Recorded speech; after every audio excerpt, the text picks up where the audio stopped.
টলিপাড়ায় threat কালচারের যে অভিযোগ উঠছে, আত্মহত্যার চেষ্টা করেছেন এক হেয়ার ড্রেসার, গায়ে আগুন লাগিয়ে আত্মহত্যার চেষ্টা এবং হাসপাতালে এই মুহূর্তে চিকিৎসাধীন রয়েছেন তিনি। গিল্ডের দাদাগিরি, শাসানির শিকার বলে অভিযোগ উঠছে। গিল্ডের 11 জনের বিরুদ্ধে এই অভিযোগ।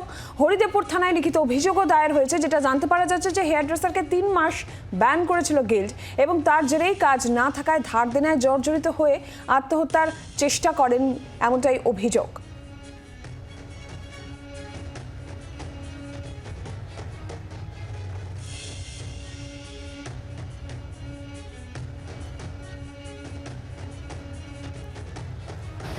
আর তিনি ঠিক কি জানিয়েছেন, হেয়ার ড্রেসার যিনি আত্মহত্যার চেষ্টা করেছেন, যে অভিযোগ উঠছে, কি জানিয়েছেন তিনি এই বিষয়ে শুনুন। তোমরা জেনারেল মেম্বারদেরকে বলি, তোমরা সবাই জানো যে আমাকে 3 মাস সাসপেন্ড করেছিল। আমি 3 মাস জানি না আমি কি করেছি, তাও আমি অন্যায় স্বীকার করে নিয়ে 3 মাস আমি ঘরে বসেছিলাম। তাতে করে আমার প্রচুর দেনা হয়ে গেছে, আমার বাড়ির লোন চলে, আমার বড় অসুস্থ, আমার মেয়ের পড়াশোনা চালাতে হয়। আমি 3 মাস সাসপেন্ড হওয়ার পরে আমি টুকটাক কাজ করছিলাম, আমি নিজে কাজ ধরেছি। এর আগে দুটো কাজ ধরেছিলাম, আমাকে সেক্রেটারি করতে দেয়নি, বলেছে যে না তুমি নিজে কাজ ধরে কাজ করতে পারবে না। কিন্তু যখন আমরা সাসপেন্ড যখন তুলেছিল তখন আমাদেরকে বলেছিল যে কাজ করতে পারবে না নিজেরা কাজ ধরে। কিন্তু যখন আমি বলেছিলাম যে আমার তো বাইরের কাজ অনেক হয়, তাহলে আমি কি কাজটা করতে পারবো না, তখন আমাকে সেক্রেটারি বলেছিল এদিকে তুমি ফোন করো। আমি ফোন করেছিলাম, আমার দুটো কাজ আমাকে করতে দেওয়া হয়নি। আমি আজকে অনেক কষ্টের সঙ্গে আমি আজকে গ্রুপে সবাইকে জানাচ্ছি আমার কালকে কাজ শুরু। আমাকে আজকে হঠাৎ করে আমার ম্যানেজার ফোন করে বলছে তুমি ওখানে কাজ করতে পারবে না, তোমার গিল্ড থেকে ফেডারেশনকে জানিয়েছে অরিজিৎ দাকে। আমি অরিজিৎ দাকে ফোন করেছিলাম, অরিজিৎ দা বললো হ্যাঁ তোমাদের সেক্রেটারি বলেছে যে তোমাকে যেন কোনো কাজে না নেওয়া হয়, গিল্ড তোমাকে যা কাজ দেবে তাই কাজ করবে। এবার তোমরা বলো আমি কি করব? আমার দেয়ালে পিঠ থেকে গেছে, এবার আমার সুইসাইড করা ছাড়া কোনো উপায় নেই। কেন আমি অনেক টাকা দেনা করে ফেলেছি, আমার ওই দেনা শোধ করতে হবে, আমার ওই অ্যাকসিপ্ট করে কাজ করে আমার দেনা মিটবে না। আমি অনেক কাকুতি মিনতি করেছি সবার কাছে, কিন্তু কেউ আমাদের কথা শোনেনি। তাই আমি জেনারেল মেম্বারের কাছে সব কিছু বললাম, এবার তোমরা বিচার করো যে আমি কি করব। আর আমি যদি কিছু করি তার জন্য তাই আমার এই কমিটির লোকরাই হবে।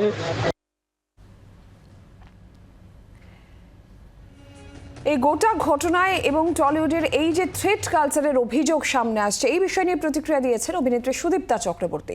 শুনুন কি বলেছেন।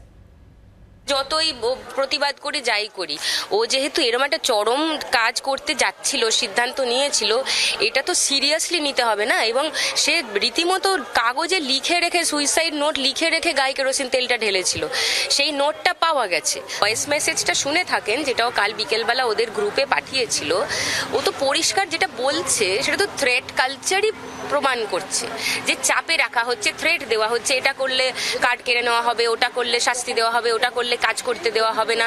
এ মেয়েটা চুলই বাঁধতে পারে, এ এবং আরো বাকি তারা চুল বাঁধতে পারে, তারা চুল বাঁধা ছাড়া আর কিছু পারে না।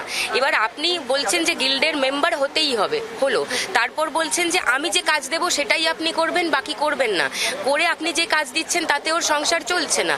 মানে এটা তো নিয়ম হতে পারে না, মানে this has to end somewhere. আর এটার কোনো লিগ্যালিটি নেই।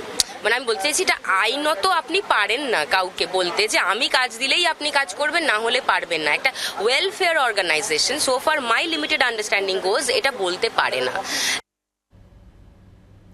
এরই পাশাপাশি আপনাদের শোনাবো অভিনেতা রুদ্রনীল ঘোষ, রূপা গঙ্গোপাধ্যায়রা কি বলেছেন। যাদের নামে হয়তো অভিযোগ রয়েছে,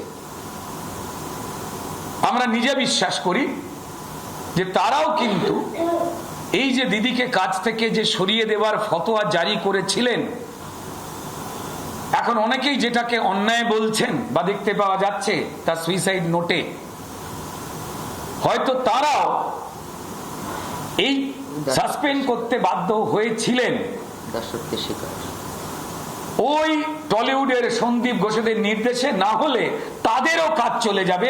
এই ভয়াবহ পরিবেশ রয়েছে, বাকিটা আইন মেনে হবে, আইন দেখবে। কিন্তু এদের মাথা যারা রয়েছে এই সন্দীপ ঘোষেদের, তাদের বিতরণ করা দরকার এই সভ্য সমাজে চলা প্রত্যেকটা প্রতিষ্ঠান থেকে যেখানে থ্রেট কালচার চলছে এবং পুলিশি ঘেরাটোপে তাদের বাড়বাড়ন্ত চলছে। একজন একটা লোক আছে, সেই লোকটা নাকি মাননীয় মুখ্যমন্ত্রী খুব কাছে, একজন এমএলএরও খুব ভাই হবেন, এবং তিনি ওই একটা টেকনিশিয়ানের কার্ড বানিয়ে নিয়েছেন, একটা অ্যাসিস্ট্যান্ট টেকনিশিয়ানের কিছু একটা কার্ড বানিয়ে নিয়েছেন।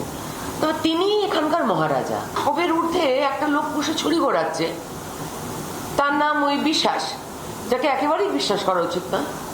কিন্তু কি আশ্চর্য যে তার ভয় সবাই কাঁটা। মানে এখন এমনই একটা সিচুয়েশন হয়ে গেছে সারা পশ্চিমবঙ্গে, যেভাবে আমরা আরজি করের বিষয় নিয়ে সারা রাজ্য জুড়ে উত্তাল, সারা দেশ এবং বিশ্বতেও বহু মানুষ সত্যিই উত্তালে পড়েছে। একজন বলেছিল, একটি বাচ্চা ছেলে বলেছিল যে সাহসটাও সংক্রামক। তো আমার মনে হয় সাহসটা আস্তে আস্তে সবার মধ্যেই বেড়ে আসা উচিত।